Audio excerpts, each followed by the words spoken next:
Hey everyone, Brady here with your daily tennis lesson. So we're looking at debunking a myth today about approaching down the line. You know, I think it's just a very common theme when we approach over the years to approach down the line. A couple great things about it. One, you're able to hit in a more straightforward direction. A lot of times that's easy for most players to come up and hit the ball directly forward. Number two, when you approach down the line and you're moving into the net, the idea is to follow the path of the tennis ball. So if I were to say, take my backhand approach and approach down the line, and I'm following the direction of the ball, I get to move straight in. Okay, so that piece of footwork would be a lot easier than if I approach cross court, let's say, and I got to follow this ball. Now I'm covering a lot more court to get in front of the tennis ball over on this side. All right, so those are the couple things about why a lot of coaches, including myself, have taught approaching down the line is kind of not option number one. I just think the game now is just constantly changing, and it's getting to the point where you're seeing the pros approach all over the place now. And I think that's a model we have to follow, because if the approach isn't great, you're seeing guys get passed and lobbed so easily at the pro game, and I'm seeing it around the club also. The approaches are just kind of getting people into the net, and then a lot of damage is being done by the marks of the world on the other side of the court, as hard as that is to believe. Okay, so two ideas that we want to go with when we approach now.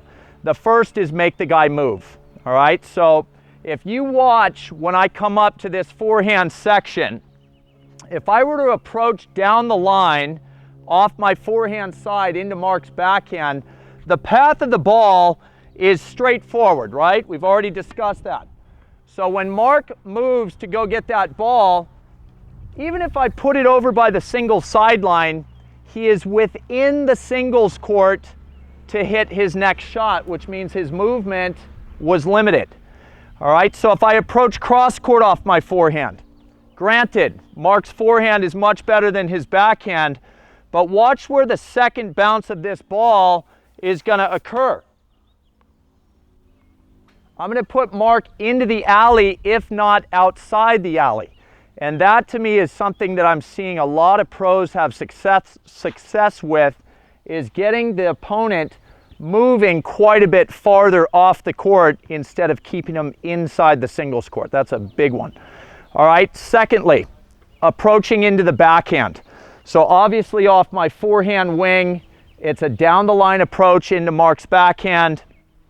But with my backhand approach, it's something I've really got to be aware of, that the stats on the Pro Tour about guys approaching into the backhand side, the success rate is hugely improved over approaching into the forehand side.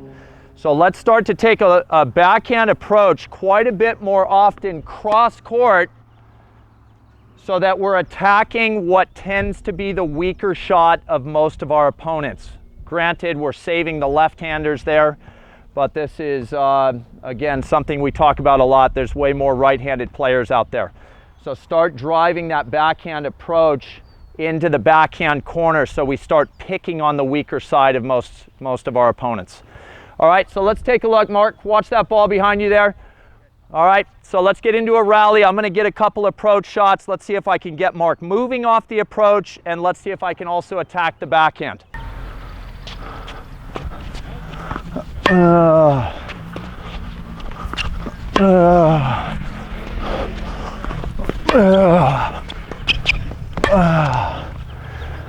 All right, so you guys could see there, I almost always used to approach that ball down the line. Now I feel my forehand has a ton of whip to it, especially with what could be a windshield wiper follow through. Get Mark going off the court. Again, his forehand's better than his backhand, but if I know that I'm going to get him so wide, how much can he really get on the ball? And then I'm closing in after to get an easy volley. Okay, let's see if we can go after one after the backhand. All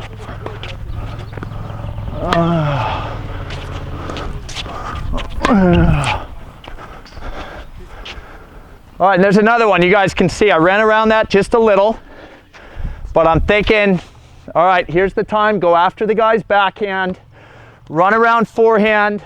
I ended up not having to deal with the reply from Mark, but you could see it's just ingrained to follow the direction of the ball. So I had to get in, but come across the court as well. So don't forget that when you start incorporating some of these cross-court approach shots, if the ball's going to come back, follow the direction of the tennis ball. All right? In closing, down the line approach, not a mistake. Still plenty of times it's a great idea. But if you're playing a really high-level player, we got to get them moving, and we got to attack the backhand a lot so that we're not getting passed or lobbed when we're taking our cuts at the net. Okay? So that's all I got for you guys today. Hope that was super helpful. Please click like below this video.